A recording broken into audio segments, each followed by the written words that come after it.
CSGO fast. Hello and welcome everyone here to the StarLadder and ImbaTV Chongqing. Chongqing, I'm not actually sure how to pronounce it. It was a good attempt. I like there's that. there's basically two different ones. I'm not exactly sure. I was just in China, but didn't learn that much Chinese. Did you sadly. learn any Chinese? Not really, apart from the stuff I knew already. I think Shishi is thank you. That's Yeah, that's Shishi and then Ni Hao. Ni Hao, yeah. And then that's kind of it. Well, I think we'll make it our mission throughout this next 4 days of play to teach you some Chinese. Yeah, of course. My name is Risk. Alongside me is Flakes, and we're going to be 2 out of the 3 commentators who's going to be bringing you the action for the next 4 days. We've got some pretty interesting CS coming up. Of course, all the teams in China themselves. We actually saw some of the pictures from the hotels that got set up over there. It's actually looking quite good. Yeah, it looks really, really nice, actually. I'm definitely kind of intrigued to see how things change over the next few days. Obviously, this matchup is going to be also quite the interesting one because, I mean, the whole tournament's quite interesting, right? Yeah. When we take a look at the teams. On paper, there are some really competitive teams and there's some not so competitive teams. So definitely curious to kind of see how they do match up against each other. It looks like we are kind of... Yeah, it looks like we already started and we missed the pistol round. But no worries, guys. It's all good. As you would expect, Vega Squadron has come out on top for the first one. They are the big favorites for this one, and Kishander, quick easy 3K. That's how you want it. It just doesn't get easier than that, does it? Just darting around red with the good old MP9. JR doing a little bit of work as well towards the vent, just chipping away with the M4 as it is going to be a T-side, quickly obliterated as they have no money to spare. That's how you want it.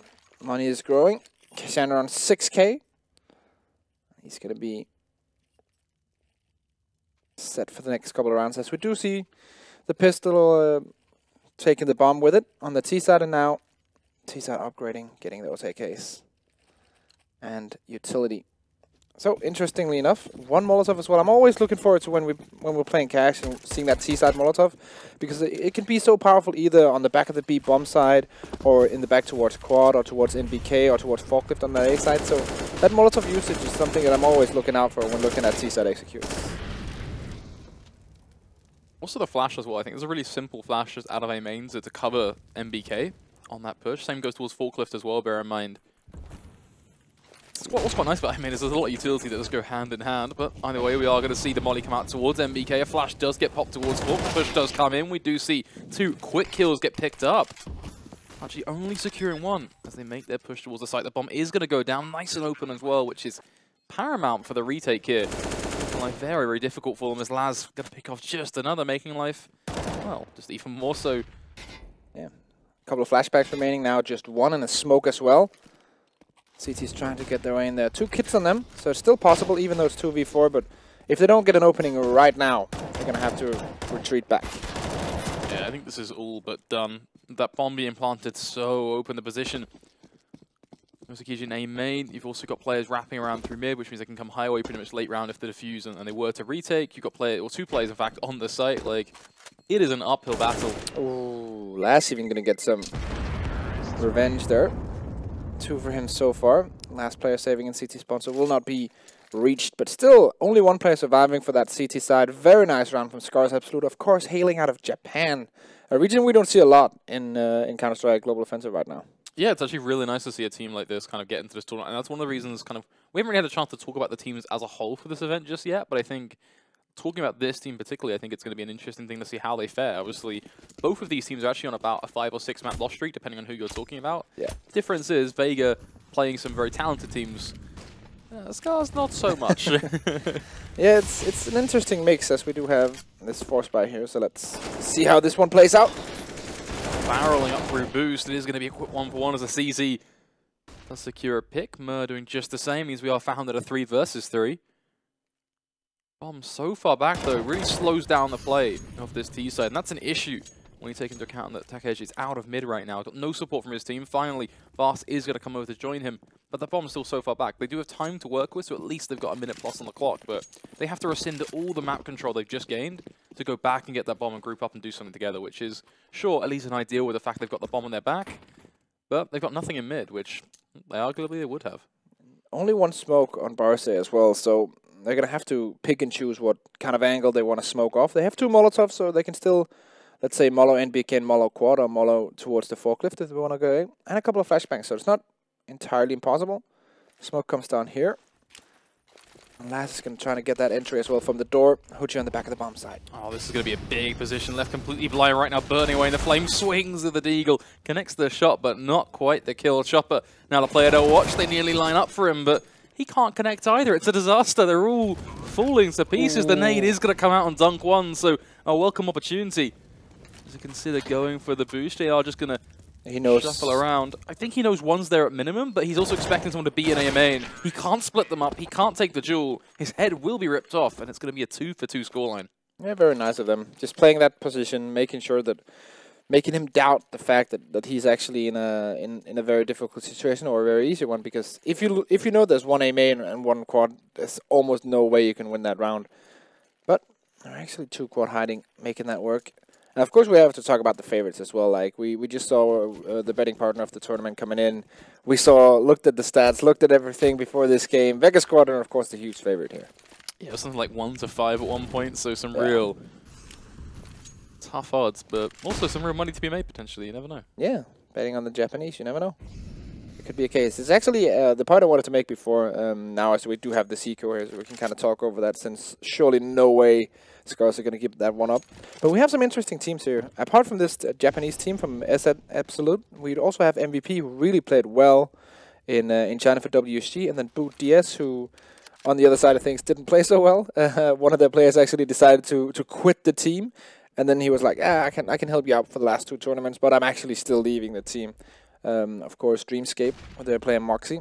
We also have Flash as well, who played at the major, didn't do so well, and then the big Chinese favorite in Tyloo. Yeah, obviously, you have got Spirit in there as well. She's going to be a team to be watching. We'll see kind of your CIS minor sort of team there, so definitely going to be keeping an eagle eye on towards their performance. Obviously, Ago, the big tournament favorite, in my opinion. Oh, 100%.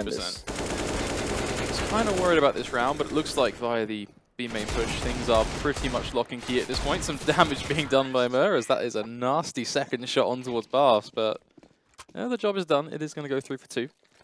All right, so buy round coming up. Vega Squadron on the CT side.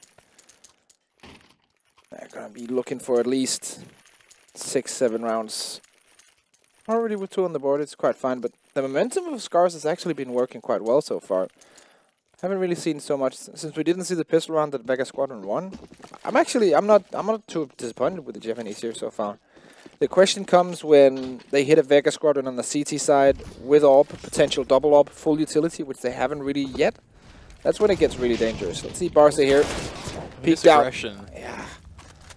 That's the thing. It's so far they've been dealing with, I don't want to say predictable because I think that's an unfair way to describe it, but very basic defaults, very simple kind of held back play. But the minute Vega take the initiative and charge forward and actually do something off their own back, their own right, it does look a lot more lopsided. And we see that from JR there. That's a double kill claimed within the first like 30 seconds, 20 seconds of a round.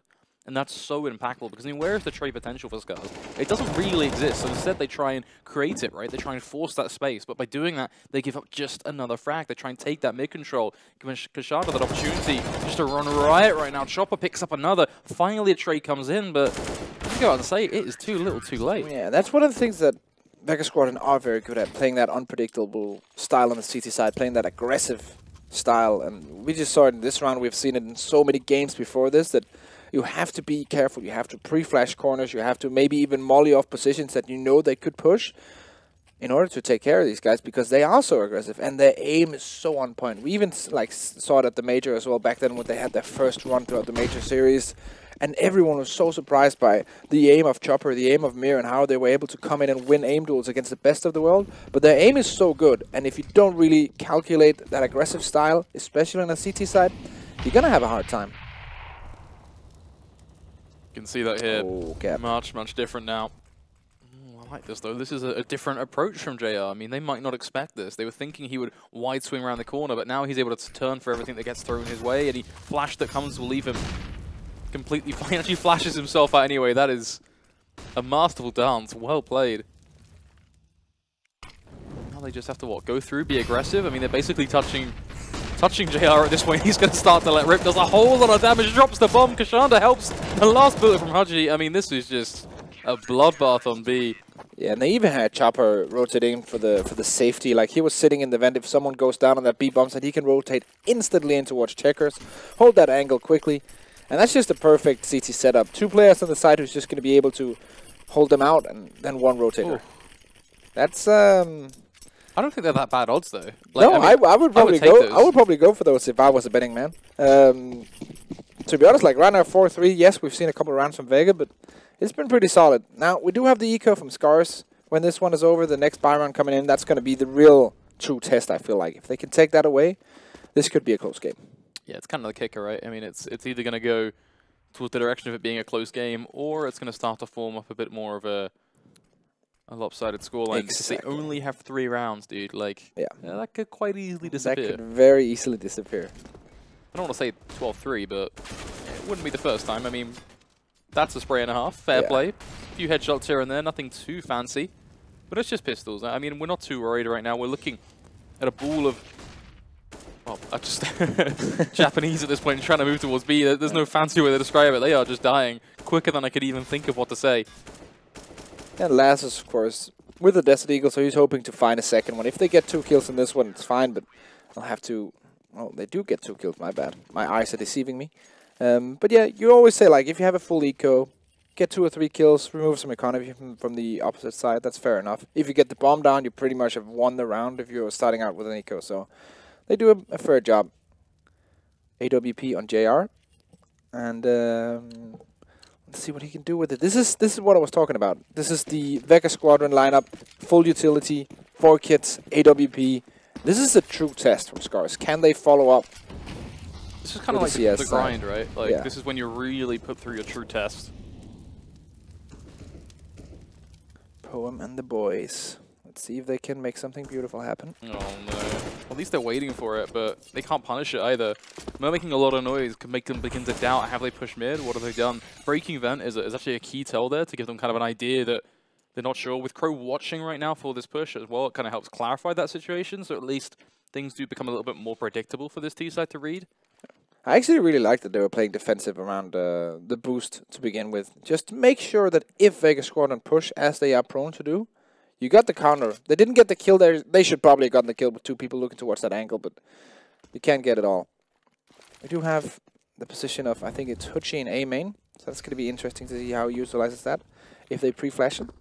But it looks like they're going to take control for now, as Laz opens up towards Chopper. That's a nice early kill to find. It sets up the advantage fairly strong. It allows them still to take this mid control as well, bear in mind, because you look at the kind of the rotations. Only issue could be Huchi right now. Oh, caught. Trying to flick back towards Takij, but instant response comes in. Left with too many players to fight for. They begin to crumble. Ought to peek out though. JR wanting to be this kind of hard anchor right now on the A site and doing wonders for the CT side. Already picking up 2 kills. Looking for a 3rd as well. The flash going to leave him blind his position. 100% known, but you keep peeking him. He tags 1, flicks for a second, finally. Going to be shut down, but he's done so much damage. He's giving them an easy chance to retake this one, 2v2. JR pretty much made that round doable, but let's see. Kishana moving in. Getting close towards Fort Crow. Going to be playing to the right-hand side. Swings on in, but Kashanda swings once again. Not only for 1, but a chance at a 2nd. As Miller takes that with both hands, grasping on to the 6th round for the CT side. JR has to be the MVP of that round. I mean, what a heroic play on towards quad. But on the other side of things, as much as we have to praise JR for his plays and his decision-making there, we also have to look at Scars and say, okay, this is the kind of round you need to win. When you're in a game where, okay, you're definitely the underdog, you're playing against one of the better teams in the tournament, you have a good chance, you have a good start to the game, you have a good start to the round, you get the advantage. If you can't convert that in a round like this, it's going to be very hard to see them as a potential winner of this best-of-1 outcome. Also because it goes so fast. Vega Squadron are known for liking this best-of-1 matchup against any team in the world where they can just build momentum and just smash opposition in, let's say, 10 rounds time. They'll have that big lead. And now, the Force Spy coming in, missing so much utility on this T side. Yes, it is AKs, but still, they're missing 70% of their utility. This is such a weird buy. This is the creativity, though, from Vega. I mean, sure, JR misses both chances, but that's an angle we don't see every single day with an AWP. But I like that from Vega. I think it very much is what Vega are all about right now, is they do trade it anyway, so it's not all bad. We're back to a 4v4, and once again, this T side are kind of left thinking, I mean, where do we go from here? That's the problem. Like, also when you set up these T side rounds with an open end, You have to have a good mid-round caller that is able to read the game as it's happening and then make a choice. Right now, they're just, okay, we did something on B, we're going to take mid-control, what's happening now? They only have 1 smoke and 2 flashbangs, so they're just content with taking these kind of sections of the map. As soon as they spot Hutchie or see this flashbang, they know, okay, someone's on that A side, and that's when Kashanda comes in. He get on around, nice double setup though, Poem. He's both going to work hand in hand to force that kill on towards Kashanda. That plucks an advantage over to this T-Side as well. They're going to use that, then to collapse on towards B. A Chopper, just to be there to hold it all alone. Now, again, it's that AWP play. Misses the shot though.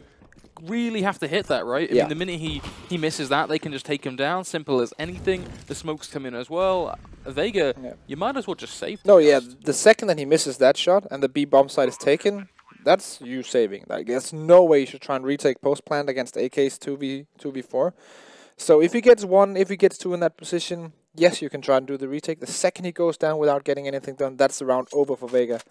So I have to say that's a really nice B-split coming in for them there. I also like the fact that they were ready for someone to come in through connector. They were very aware, even though he didn't make any sound, the CT connector player, to kind of stand in a position where if they flash from short, we're ready for whatever they throw at us. And then converted that into a nice B-split. So I feel like they're starting to get switched on to this kind of playstyle of Vega, which is we're going to catch you off guard with loads of different quirky things, whether it's pushing connector late round or walking through B main or holding an off angle with an AWP, but whatever it may be. They're thinking now out of the box. They're trying to think, okay, how will Vega play into us here? And then they're using that to grab kills. And I think that is the way Scars win this map if they do win it, is by just catching those easy picks. And I say easy because on paper they really are, right? You're looking at 1 player making an aggressive maneuver from a CT side. If you put 2 players holding for that, you got yourself a pop flash as well. You clear the angle. Life's good. The question now is if Vega, I know it sounds almost like wrong to say if Vega go back and play standard CS. Do you think that the aim of Scars is enough to kind of take them out in a, let's say, a 1v1 duel where they just play standard? Like, Vega are also a team who can just grind out games. Yeah, exactly. I mean, they don't care, to be honest with you. I mean, look at this. Do you think a team that... I don't want to say they don't care in that sense, but you know what I'm referring to, right? Yeah, I think everybody knows what I'm kind of getting at. A team don't rush mid and push A main concurrently. They're playing with that full sort of, like, seriousness. I mean, this isn't the style of CS that took down NIP, right? Just so good at executing it. Hutchie on the back of the bomb side, triple for him. And just as we were talking about how the Japanese could come back into the game, Vega Squadron like, nah, screw that, we're going to lock you down. A big round to lose as well, because you just look at the economy of that T-side, like, they're crippled. And that's, you get some of these rounds every single half, which are like key rounds that decide the economy for the next coming rounds. And also, not only the economy, but also like the self-confidence of a team. That's so gut-wrenching to just be in a position where, okay, we're executing, 1 guy in the back, Hutchie on the bomb side, taking us out. We just got wrecked completely. And then you have to go into a pistol round, almost an eco, and then say, okay, we can't really do anything. See, here's a question for you. Looking back at kind of Vega's past, the teams they've beaten, I mean, obviously I think they're right now most famous for kind of taking down teams like NIP, denying that major run. But also they've beaten a slew of other strong teams online. They win a lot of the Chinese events. I think they won both China Top Cups recently. With that in mind, would you describe this play as Vega Squadron's bread and butter? Or would you lean towards more, kind of at least how I feel about them right now, which is where they're a team who are actually pretty strong at adapting on the fly and bringing multiple styles of CS to the table? I feel like they're what can you say, skill in adapting is probably the most important one. I feel like it's a skill that a lot of teams, even in the top tier of CS right now, are missing. Like, when something goes wrong, they don't really know how to adjust to it. And that's, I think, where either a team that has that in them or a strong coach comes into play. But let's see here. 2 players remaining on that T side, rushing into towards the bomb side. Chopper, there to take care of both of them, and that's going to be the round. Yeah, simple as that. Chopper slicing through them like a warm knife, right through butter. I don't even know if that's the sound that butter makes when you get sliced, but is that really? In my world, it's very nice. Sleek. Nice little portable lightsaber. That's what I want. I don't want like flying cars or anything. I just want lightsabers, dude. I feel like that's what all kids dream for, right? They just they want lightsabers. I was so close to buying like a replica like lightsaber that you can actually like hit people with. Why didn't you, man? I don't know. What went wrong? I don't know. At some point it all went wrong. What is that smoke? What do you make of that? Interesting choice. Let's just put it like that. They're using it, which is what the reason why I'm so kind of. It's not like it's unintentional. It's intentional. It's just this is planned. Kashan are so aware of what's going on in mid right now, but they're using that presence that he's creating to push JR up as well, which is just super, super smart. See, Lass, statistically, one of the better players for Scars. Oh. Very close to getting that kill on JR, and he will get it in the end. So that's one of the 2 ops out of play, and still 5 players alive on this T side. Surely this is their round, right? I mean, I don't want to. I am just going to say this is Scar's round to throw. Yeah, it's a 5v3, or it was a 5v3. They've already lost Poem. There shouldn't be any way back in for Vega. but then again, it is Vega. I mean, this is the thing. It's the Vega effect, right? Yeah. It's when you count them out, that's when they strike. Why do I see Hutchie and I just go 3 kills to the north? Misses the That's a shot, nice though. leg shot. I think he actually damaged them, though. That's a nice shot from Takeshi, though. Instantly cutting that back. Swinging on the site means the chopper is going to be taken down. Makes Kashanda, so much noise. oh, that remains. What? I I was absolutely sure the forklift player would have heard him there. I mean, I think everybody should have had him at that point. Everyone on the bomb just side. the raw moment of delay. I'd love to see that in like kind of like replay slow motion where he's just locked into the head of whoever's sitting just on top of that wooden box and just staring at him for a good 2 seconds. Like, yeah, I feel like sometimes when you're walking into a situation like that and you see a free kill, you'll stop for a second because you don't want to take the shot if there are 2 free kills, and you can kind of like line them up and find out. Yeah, but if someone's standing there with an AK to my face, I'm kind of like just gonna take the free kill. Yeah, it's the thing, like, if you're in, let's say, a 1v4, you have to get that double to begin with. If you just get that first one, you'll just rotate back and save. Oh, that is... You hate to see that. Oh, this also gets Hoochie on the AK. He was the only player without any weaponry. Oh, well, you can pretty much call a C-set a weapon at this point. I mean, it is basically an AK, right? Basically an AK with less ammo. That gun is kind of ridiculous. The 5-man CZ buys are just what you live for. And that's why we tweaked the negative. Oh, obviously. That was a great update. I love getting off a plane from China, and the first thing I see is, oh, CSGO update. What's this then? Everyone seems to be tweeting about it. Oh, they've buffed the negative. Great. I mean, you love to see it. You live for it, in fact. Nice double set up here in mid. Chopper doing so much damage, getting out with a 2K. Merv with 1 onto Crow, and Last now all alone in a 1v4. This is getting really hard. They're still like they're battling back Scars. It's not like they're getting completely run over, but this is the Vega game though. They're being ground out. Yeah, like the Vega. They're trying to go for the 10-5. I think that's pretty likely at this point as well. Kind of seeing how things have played out. Yeah. Overall, less than ideal. But talking about the negative, I mean, do you think it's a buff or a nerf? That's a question, right? I mean, they what, half the movement speed on it. Yeah. But they also increased the accuracy of it's the just first a few very shots. cheap turret now. And also, I really like the fact that in the blog post, they refer to it as just a beam of death. Yeah. Which really kind of says a lot about their design style with the negative. But hey, it's all good. That was the gun that needed to be fixed. I just don't know why you would waste time on like fixing, let's say fixing in quotation marks, the negative. When there's so many other things like... The negative needs to be competitively viable, Risk. I'm not sure what you're on about. Yeah, that's why I hate people. Pull your head out of the sand and accept the negative and the XM 2014 need to be competitively viable. I actually think that the auto shotgun is competitively viable in specific situations. I just think the negative The door's over there. Just get out. just get out. I just think the You're worse than Tom. negative is such a terrible weapon, so I'm not even going to try and justify that. I'm not even going to try. I could try, but I'm not going to. You know what I can justify though? This play. They're going they're rambling, in fact, right over through boost. Kashana has just said, screw this. I'm just going to chill in mid.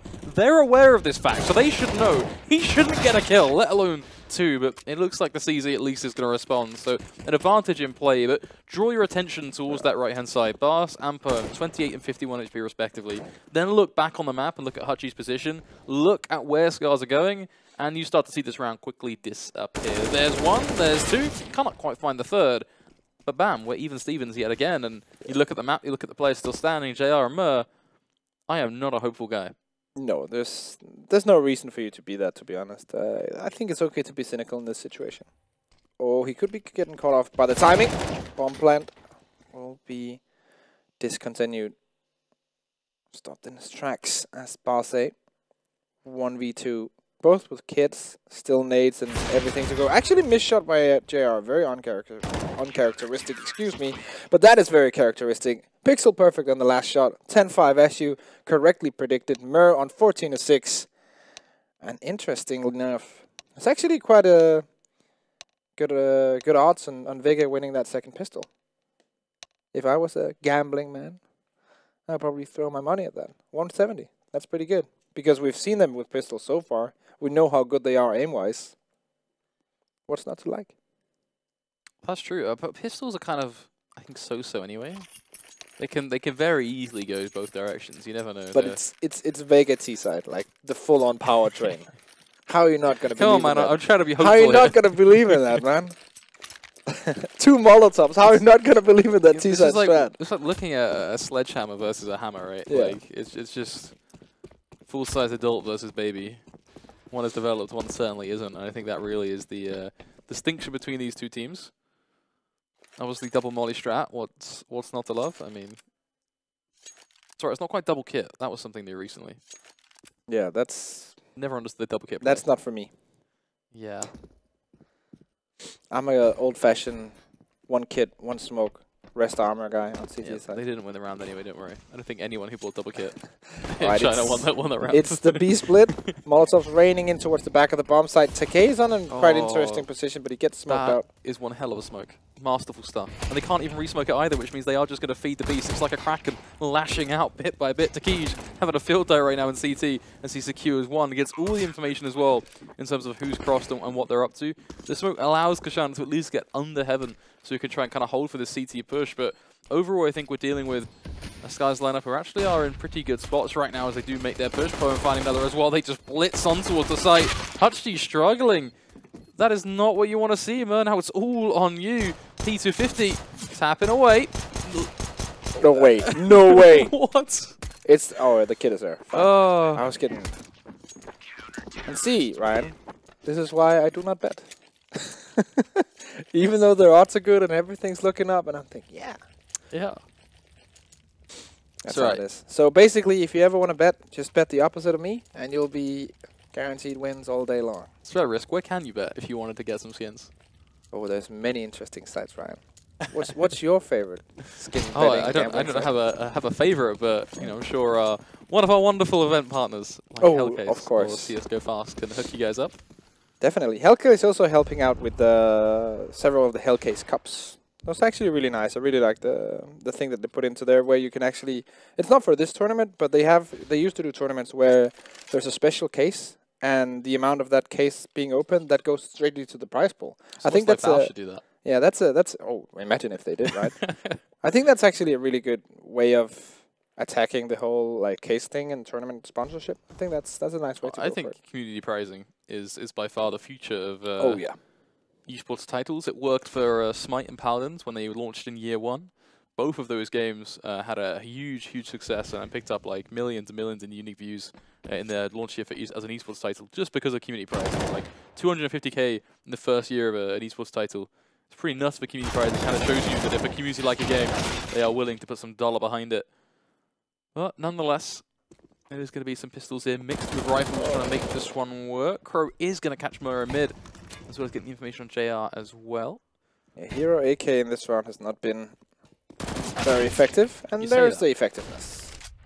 I don't really understand why Crow's peeking out towards that, but I guess he saw that the bomb was down and felt like he had to kind of defend that.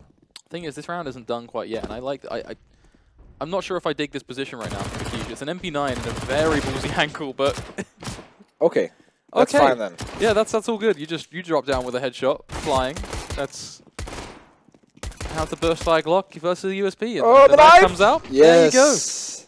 There you go. I live for that stuff. The knife kills. That's the best. That was some quality Counter-Strike. I still like the idea and the mentality behind the Hero AK setup. I still feel like that it's such a viable play. Let's see, Cassiano, he's probably also going to go AK full utility here. We're going to have 4 AK or 3 AKs, 1 Galil, decent utility. This is not a perfect buy, but it's a good one to say the least. Still 1 MP9 and 1 UMP45 on that CT side, so it's definitely doable. Yeah, curious to see how this one will play out. Obviously, it is going to be a fair few bet over on towards Boost, of which they are going to be battling tooth and nail versus Laz. A simple 1-for-1 trade is so far so good for Vega. Obviously, the next in line will be Poe, one who they will duel towards White Box. Doesn't look like they're ready to kind of commit to that fight either, though, and that applies to both sides, I think. Scar's being a little bit more hesitant to swing onto or into Vega. 2 smokes remaining on that T side. 1 Molotov, 1 flash. Not the biggest of utility being left. And we still see 3 Molotovs on that CT side, and that poses a bit of a problem for me, because with 1 minute to go, they can just keep on raining those down with the smoke as well on Poem. It should be rather easy to hold, or at least forcing the terrorists to make a choice of running either through a smoke or through a Molotov. Barca is so far pushed. And that's all the utility lost for him. He didn't even throw any of it. 3 grenades out in the fray. A execute coming in. He's now both those Molotovs, all that utility really for Scars has just kind of been rendered useless because it's stopping power, right? Sure, you could use that to retake, clear off quad, or you could double molly quad, or you could molly quad and fork, or whatever it may be. There's still a retake potential there, but stopping them from getting to the site is a whole different kettle of fish in comparison to retaking the site. And again, not to kind of harp on about the fact that this is Vega, but it's tough, right? They're a tough team to beat. At least they used 1 molly towards fork. It does work out. They clear off that pick. Now they're looking towards site as well. Kashanda is going to swing. They find nothing. Takish finds Hachi. That's a round. So actually, I doubted them, but fair play. They actually approached that pretty well. And Vega definitely don't connect a lot of shots there. I think we saw a few swings that just didn't. Yeah, 9 out of 10 times we're going to see the Vega players getting 1 or 2 frags in those situations and making it down to a 1v1 in the end, but not this time around. And that's, again, like, as we saw in the first half, some rounds you just have to win if you're the underdog. And this was one of the rounds that they had to win, and they come out with a win here, so only behind with 2 rounds. Pistols coming in. This is such a weird buy. Like, I see this sometimes in pro games, and I'm still wondering what's really the reasoning behind it. I get it, like, they want to get the bomb down, and that's basically the idea. If they get the bomb down, they have a full buy next round, but it's such a chance, because if you don't get that bomb down, you're just going to be screwed for the next one. I like this, though, trying to get through door. Bars doing a little bit of damage as they do try and escape on towards the site itself. They've done a pretty good job of that so far. They're actually going to get the plant. Okay. That's basically one way to give that up. JR is in a big position right now as well. This is such a big chance for them now. No one checked for him. How is no one checking that? Okay, I take everything back. This is a genius decision. Already now, even though there's still a chance for the CTs to retake. You have more faith than me. At this point, I'm just seeing P250s, Deagles. This round has no rifles for me. It's all about the pistols, because this is this game in a nutshell. Bosh just trying to hold on, but just going to have to walk on away. Yes. Walk of shame, I think, for Scars after that. I mean, that is... This was a good round for Vega Squadron. Let's not take anything away from it, but let's still kind of do, because that was really a round to drop from Scars. They had a big chance of just holding it down, but lost several duels, allowed for the bomb plant to come in. I know the flash timing was actually really nice from Vega. I have to give them that. The play on top of red was totally flashed out when they came out of the door. But still, I don't feel like you should be allowing a terrorist team to come in like that and just dominate a bomb site when they only have utility and pistols and a Mac-10 to bring it in. Also, the 2-man drop-down play, losing to a P250. Like, when does that actually happen in real life? I mean, right there. That is the Vega way. Sign up now. VegaSquadron.com. Shark Squad coming in. 3 players remain on the CT side. They've all picked up weaponry now. I don't think a chopper is tight enough around that corner for his AK to not be spotted. That might be the case. Which means that when Boss comes through vent, they know chopper's there. I think he's kind of shuffling around now, so I'm not totally sure, because he's moving, but we're not watching his point of view. But that's an interesting bit of information for them to pick up on that. Okay, yeah, he's tucked in now, so at that point, it's kind of rough. Also, the player who has to come in through vents is basically bait for the 2 other players. They've not broke vent, right? They have to make all this noise, forcing the swing. How do you deal with chopper? How do you get him to peek? The answer is you don't need to, because he's just he doesn't care. He's just going to take every fight. Okay. Last going to save his AK-47. Bring that on to the next round. If you're chopper there, though, you don't need to peek, right? Like, traditionally, I feel like that player can sit very far back, tucked into the corner, force the duels, play the clock, but again, that kind of calls back on the confidence of Vega for him to swing like that, because that is so ballsy. But and it's the second that he hears the vent pop, he just straight goes to the aim duel. And I think that's the mentality of both him and Vega as a team. Like, if there's a chance, if you know there's a chance of an aim duel, you're going to take it every single time. It says a lot about the team, but you know what? It works. Obviously, going kind of back to the age-old saying, for this matchup, which is Vega just grinding out the rounds, 12-8. You know, they still hold the lead. They're still looking comfortable. If you look at the weapons they've got in play here, it's a suite of AKs boasted by full utility. It's going to use that to get aggressive on towards B. Laz. You got to hit those. You have got to hit that, right?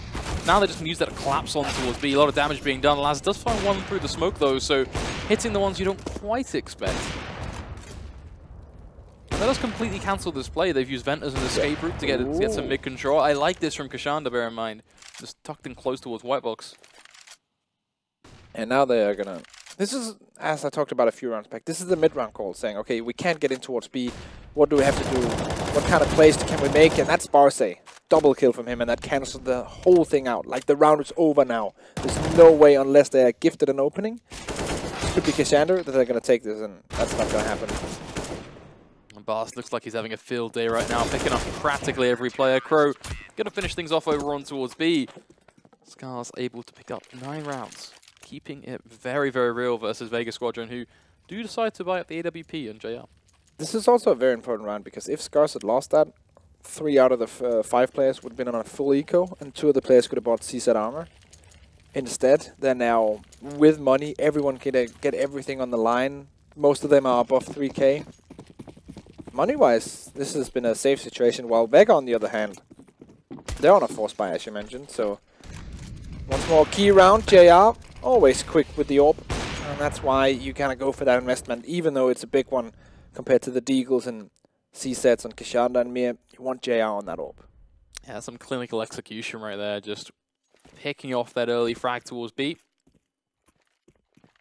Now, of course, looking at these pistols grouped up towards Boost. Laz also watching it with an eagle eye. That AWP has to land the shot, though. We've seen Laz, unfortunately, missing many an opportunity. JR finding just another is less than ideal. Bars, I'm not sure what's happening there, but it looks like kind of just lost him and blinded by the light. Yeah, he was completely flashed and then dropped down from otherwise a good position. Okay, coming in from behind.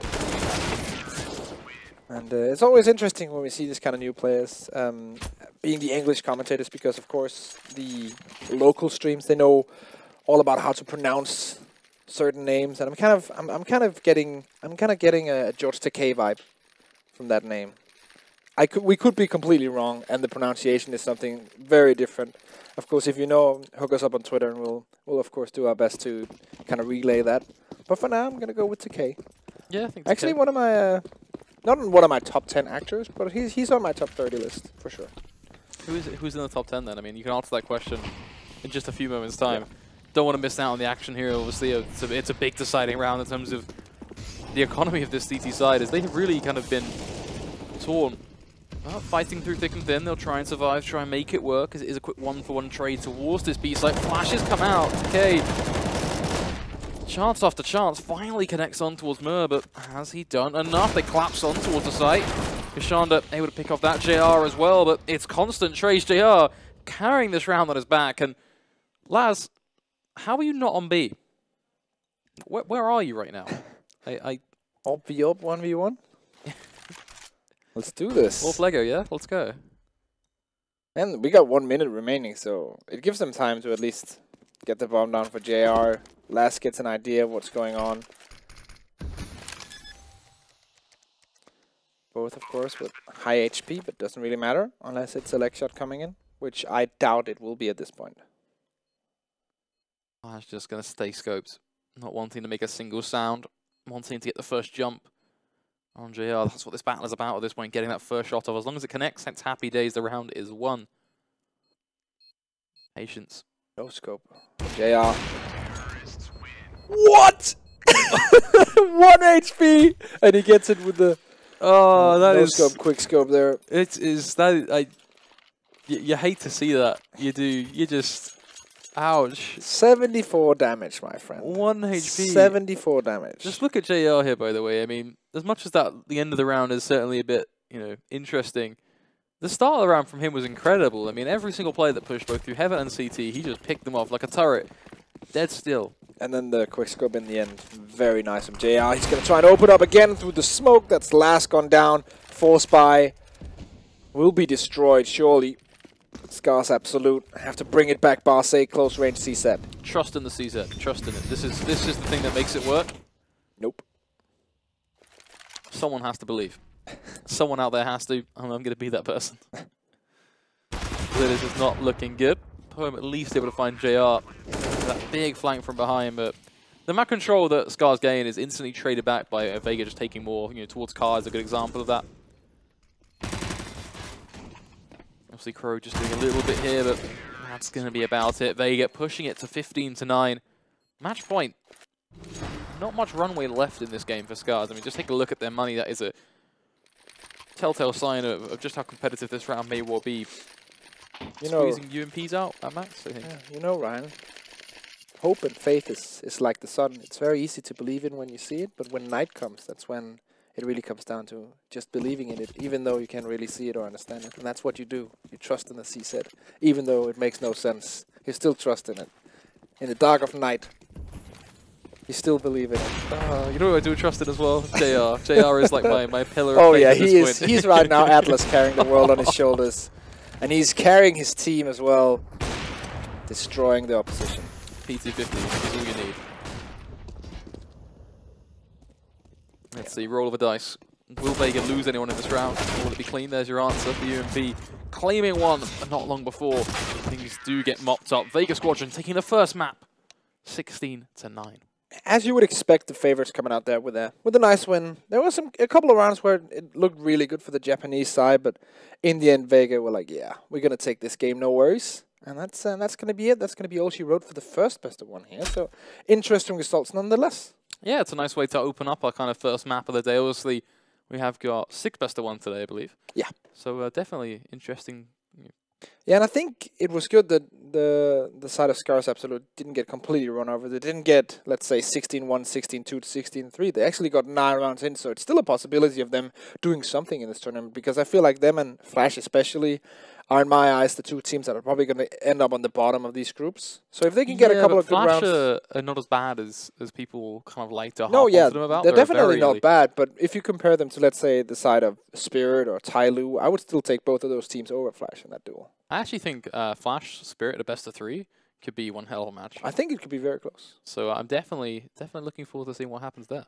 Yeah, we have some more interesting games, as you said, of course. 6 best of 1s today, 1 out, 5 to go, so still plenty of CS to go. Which one are you the most excited for today?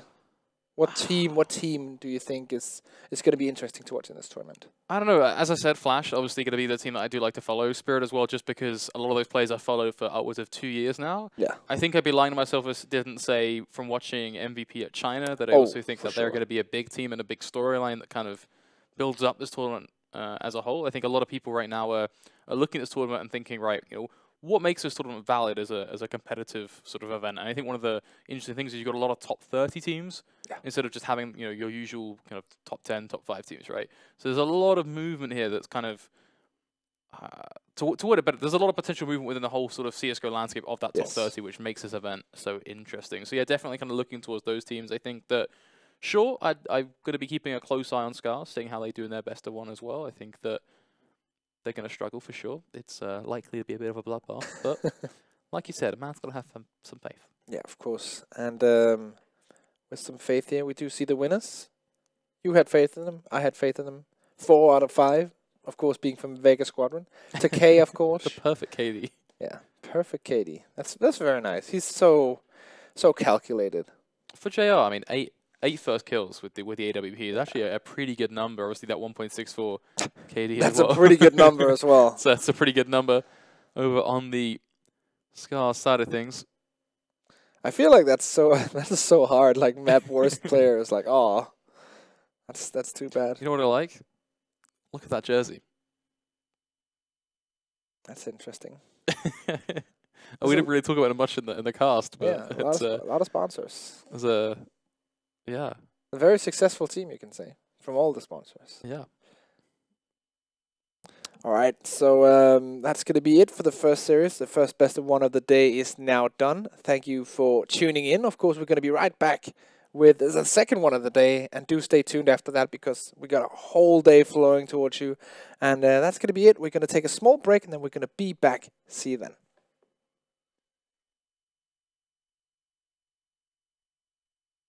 Hearthstone, and many more. Bet on tournament matches or in-game events while viewing them live. Deposit using money, bitcoins, or even skins. Join LootBet now. Use the code you see here when you deposit and grab your bonus.